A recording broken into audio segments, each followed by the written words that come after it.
آج کی ویڈیو کا موضوع انتخاب کیا گیا ہے واصف علی واسف صاحب کی کتاب قطرہ قطرہ کلزم سے۔ آج کا عنوان ہے گر قبول افتد۔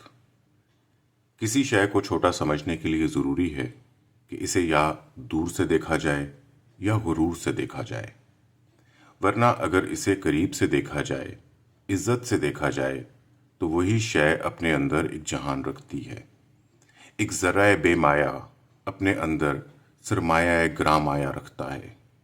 ذرے کا دل چیرا گیا تو کتنے آفتاب لرز گئے، اس طرح قطرے کے اندر وسعت بے کراں ہے۔ وہ اپنے دل ہی دل میں خود کو کلزم سمجھتا ہے، بلکہ کلزم نواز سمجھتا ہے۔ وہ سمجھتا ہے کہ اس کے دم سے کائنات کی زندگی ہے۔ ہر شے کی زندگی پانی سے ہے اور پانی کی اساس قطرہ ہے۔ یہ قطرے کا تصور ہے اپنے بارے میں۔ اس طرح کلزم خود کو قطروں کا خالق و مالک سمجھتا ہے۔ وہ چاہے تو قطروں کو جدائی کے سفر پر روانہ کر دے اور چاہے تو انہیں وصال کی عطا کے لیے روبرو حاضر کر لے۔ بہرحال یہ قطرے اور کلزم کا کھیل ہے۔ اصل اور اول کون ہے؟ وہ جسے موت نہیں آتی، وہ جسے تبدیلیاں تبدیل نہیں کر سکتی، وہ جسے ہمیشہ ہمیشہ سے قیام ہے، اور ہمیشہ ہمیشہ کے لیے وہ جسے قابو میں کرنا، اختیار میں لانا، مسخر کرنا ناممکنات میں سے ہے۔ کلزم اپنی تنہائیوں اور مستیوں میں حی و قیوم ہے، لیکن قطرہ اپنی تنہا ذات میں بقا حاصل نہیں کر سکتا ہے۔ وہ کلزم کی پناہ میں ہے تو ہے، ورنہ اس کا ہونا ہی نہیں ہو سکتا۔ کلزم آشنا ہو تو قطرہ مرگ آشنا کر دیا جاتا ہے۔ قطرے کی تنہائی اس کی موت ہے، کلزم سے دوری اس کی فنا ہے۔ کلزم اس کی زندگی کا ماخذ ہے، اور ماخذ سے کٹ کر زندگی زندہ نہیں رہ سکتی۔ قطرہ ہزار شبنم بنے، ہزار آنسو بنے، اشک ندامت ہو کہ نوک خار پر رقص کرنے والا قطرہ اپنے منفرد وجود میں موجود نہیں رہ سکتا۔ سورج کی چشم عنایت سے پہلے ہی شبنم فنا ہو چکی ہوتی ہے۔ بہرحال اگر قطرہ وصال بحر سے محروم ہو تو وہ قطرہ ہی نہیں رہ سکتا۔ اس کا وجود جس ذات کا مرہون احسان ہے، اسی کی دم سے ہی قائم رہ سکتا ہے، نہیں تو نہیں۔ تعجب کی بات ہے کہ اگر قطرہ وصال بحر حاصل کر لے تو بھی وہ نہیں رہ سکتا۔ سمندر میں شامل ہو کر قطرہ تو قطرہ نہیں رہے گا، سمندر بن جائے گا، ہزار بار بن جائے، پر وہ قطرہ نہیں رہے گا۔ وہ جو تھا نہ رہا، اب اور کیا بن گیا؟ سمندر نے قطرے کو ہمکنار کیا، آغوش رحمت میں لے لیا، اسے وسعت بے کراں عطا کر دی، اس کا اصل اس پر آشکار کر دیا، اس پر ایسا حال طاری کیا کہ اس کا ماضی اب اس کا حال ہی نہیں، مستقبل بھی ہے۔ اصل سے جدا ہو کر اصل میں ملنا بڑی بات ہے، لیکن فراق میں قائم رہنے والا قطرہ وصال میں بکھر گیا، منتشر ہو گیا، پھیل گیا، سمندر بن گیا، اور یوں اپنی ذات سے فنا ہو کر کسی اور ذات میں بقا پا گیا۔ ہر دو حالت میں قطرہ قطرہ نہیں رہ سکتا۔ یہ وجود ہمیشہ قائم نہیں رہ سکتا۔ یہ کلزم کا فیض ہے۔ وہ فراق عطا کرے تو قطرہ فراق کی آگ میں سلگتا ہوا رخصت ہو جاتا ہے، اور اگر وہ وصال عنایت فرمائے تو بھی قطرہ اپنی ذات سے نکل کر ذات محبوب میں گم ہو جاتا ہے۔ گم ہو جانا تو قطرے کا مقدر ہے ہی ہے، کیوں نہ وہ منزل اور راستے میں گم ہو۔ بے راہ راستوں میں گم ہونے والے دونوں جہاں میں خسارہ پا گئے۔ خسارہ کیا ہے؟ نفع کیا ہے؟ یہ بہت لمبی بات ہے۔ چند روزہ زندگی میں یہ بات سمجھ نہیں آ سکتی کہ اصل کیا ہے، سود کیا ہے، نفع کیا ہے، ضرر کیا ہے، یعنی نقصان کیا ہے، ہونا کیا ہے، نہ ہونا کیا ہے، اور کیا ہونا نہ ہونا بھی ہو سکتا ہے؟ کیا ہم واقعی ہی ہم ہیں؟ ہم کب سے ہیں؟ کب تک ہیں؟ اور کیوں ہیں؟ کیا قطرہ فنا کے ڈر کر کیا قطرہ فنا سے ڈر کر بھاگ رہا ہے، یا یہ فنا کے تعاقب میں بھاگ رہا ہے؟ جو فانی ہوئے ان کو نکال کر باقی کی ہستی کیا ہے؟ اور وہ جو باقی سے واصل ہوئے ان کے بغیر کیا باقی کا وجود نہیں رہتا؟ یہ سب کچھ سب کے بغیر رہ سکتا ہے، تو یہ سب کچھ کیا ہے؟ یہی وہ سوال ہے جس کی تلاش میں سفر کے دوران انسان کو نئے سوالات سے آشنائی ہوتی ہے، اور پھر نئے جوابات کے حصول کا سفر ایک اور حقیقت سے آشنا کراتا ہے۔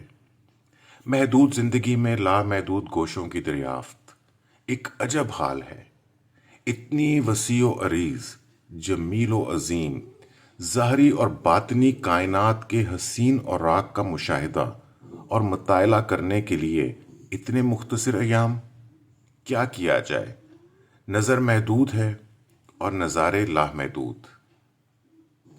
صاحبان فکر وہ نظر آتے ہیں اور بیان کرتے ہوئے چلے جاتے ہیں۔ کائنات جوں کی توں رہتی ہے، اس کے ایک گوشے کے کسی ایک حصے کا بیان بھی مکمل نہیں ہو سکتا، اور ابھی نہ جانے کیا کیا ہے لکھنے والا۔ اگر سمندر سیاہی بن جائیں اور درخت قلم ہو جائیں تو بھی بیان نہیں کر سکتے اس کی شان اور تسبیح جو اصل کائنات ہے، مالک کائنات ہے، خالق کائنات ہے۔ یہ بیان ممکن ہی نہیں۔ حسن بیان عطا ہو جائے تو بھی حق بیان ممکن نہیں۔ قطرہ اپنے اندر کلزم دیکھے یا کلزم کے اندر جا کر اپنا جلوہ دیکھے، حقیقت حال کو بیان نہیں کر سکتا۔ قطرہ کلزم ہو جائے تو بھی کلزم بیان میں نہیں آئے گا۔ ہزار مضامین لکھو، بات بیان ہی نہیں ہو پا رہی ہے۔ ہزارہ لائبریریاں، علم کے چراغ، اخباروں کے کالم، مبلغین کی خیال آرائیاں، مشائخ کرام کے طریقتیں اور طور طریقے، سیاستدانوں کی تقریریں اور تحریریں اور کوششیں، اور نہ جانے کیا کیا، اور پھر حکمرانوں کے احکامات، بس حکم ہی حکم۔ یہ سب کوششیں ہیں حقیقت آشنائی کے انداز، اور پھر حقیقت بیان سے باہر، ہمیشہ ہی بیان سے باہر۔ وسعت بیان مل بھی جائے تو بھی بیان و وسعت ممکن نہیں، بس صرف رونق ہے، صرف جلوہ ہے، دیکھنے والا منظر، غور والی بات، حاصل صرف فنا ہے، صرف اور صرف فنا۔ میرے بعد کیا ہوگا؟ تجھ سے پہلے کیا تھا؟ میں اس کو نہیں مانتا، تجھے کون مانتا ہے؟ میں علم تک پہنچ گیا، جہالت سے کب جدا ہوئے ہو؟ میں سب کو فتح کر لوں گا، فتح کرنے کی خواہش کو ہی فتح کر لو۔ میں ہمیشہ رہوں گا، کس کے لیے؟ تم جس کے لیے بھی رہو گے وہ ہمیشہ نہیں رہ سکے گا۔ میں کامیابی کا راز جانتا ہوں، تم سے پہلے جو لوگ یہ راز پا گئے تھے وہ کہاں گئے؟ بہرحال یہ کہانی ختم نہیں ہو سکتی، نہ کوئی معیار آخری ہے، نہ کوئی اسلوب انتہائی۔ لائبریری سے باہر بھی علم ہے اور علم سے باہر بھی علم ہے۔ ایک جاننے والا دوسرے جاننے والے سے بے خبر ہو بھی سکتا ہے۔ ہم خود کو معیار سمجھتے ہیں اور دوسروں کو ماپتے رہتے ہیں، ان کی خوبیاں اور خامیاں دریافت کرتے رہتے ہیں۔ ہم خود دوسروں کی زد میں ہیں، دوسرے اپنے اپنے معیار رکھتے ہیں، اور کوئی معیار آخری نہیں، کوئی راز۔ یہ سارا منظر موجود نظر کا مرہون ہے۔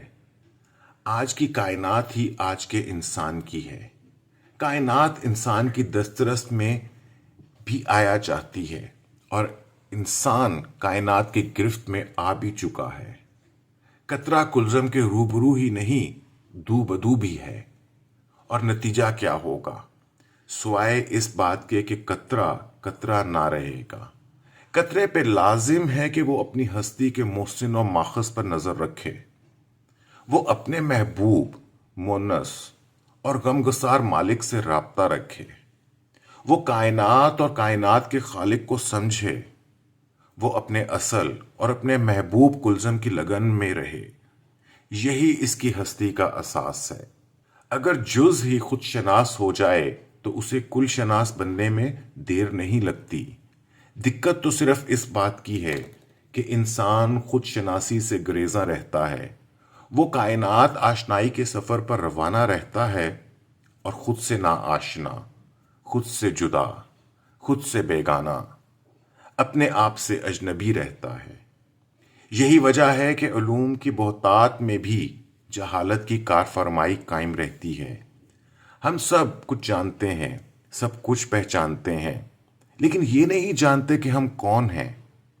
ہم کو کس نے اس جہان اجنبی میں نامعلوم مسافتوں پہ روانہ کر رکھا ہے، اور پھر ہمیں عین سفر کے دوران اور سفر کے درمیان واپس بلا لیا جاتا ہے۔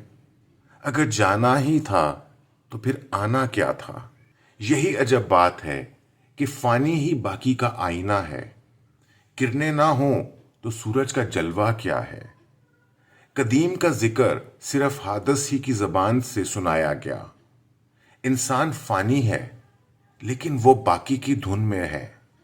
اللہ باقی ہے لیکن وہ فانی ہی کو تخلیق فرماتا ہے، اسی فانی سے محبت کرتا ہے، اسی کے خیال میں رہتا ہے۔ خالق اور مخلوق دونوں ایک دوسرے کے خیال میں رہتے ہیں۔ عقل کا حجاب اٹھ جائے تو جلوہ کچھ اور ہی ہے۔ باقی کی محبت فانی کیسے ہو سکتی ہے؟ باقی کا محبوب باقی ہی ہوگا۔ بہرحال کلزم کے جلوے قطروں کے جلوے ہیں۔ نقش و نگار کی کثرت دراصل وحدت ہی کے جلوے ہیں۔ خیال ایک وسیع کلزم ہے۔ صاحب خیال کی تخلیقات قطروں کی طرح ہیں۔ قطرہ قطرہ تقسیم ہونے کے بعد بھی کلزم تو کلزم ہی رہتا ہے۔ اس کی وسعتوں کو کچھ فرق نہیں پڑتا۔ خیال بیان ہو کر بھی بیان نہیں ہوتا۔ سمندر سے 10 دریا نکال دیے جائیں تو بھی وہ جوں کا توں ہے، اور اگر اس میں 10 دریا شامل کر دیے جائیں تو بھی وہ جوں کا توں ہی رہتا ہے۔ یہ صرف احساس کی بات ہے، تسلیم کی بات ہے، ورنہ کہاں قطرہ اور کہاں کلزم۔ قطرے کا وجود عطائے کلزم ہے اور کلزم کا وجود ماورائے قطرہ ہے۔ مصنف اپنے مضامین کو اپنی تخلیق سمجھتا ہے۔ وہ سمجھتا ہے کہ وہ خود ہی اپنی تصنیف کا خالق ہے۔ دراصل خیال کا خالق وہی ہے جو انسان کا خالق ہے۔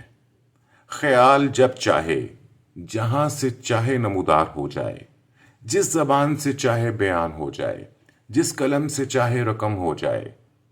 اس لیے ان مضامین کو خالق خیال کا احسان مانتے ہوئے آپ کی خدمت میں پیش کیا جا رہا ہے۔ وہ چاہے تو صحرا سے چشمے پھوٹیں، وہ چاہے تو بنجر سیراب ہو جائیں، وہ چاہے تو تاریکی جگمگانے لگے، وہ چاہے تو انسان کو بیان کی دولت عطا ہو جائے، وہ چاہے تو معصیت مغفرت میں بدل جائے، وہ چاہے تو سرنگوں سرفراز ہو جائے، وہ چاہے تو یہ کتاب اسی کے نام کر دی جائے۔ قطرہ اپنی ہستی اور اپنی ہستی کی بے مائیگی کے سوا کلزم کو کیا پیش کر سکتا ہے؟ بس اپنی تخلیق، اپنے خالق کے نام، انتہائی نہیں۔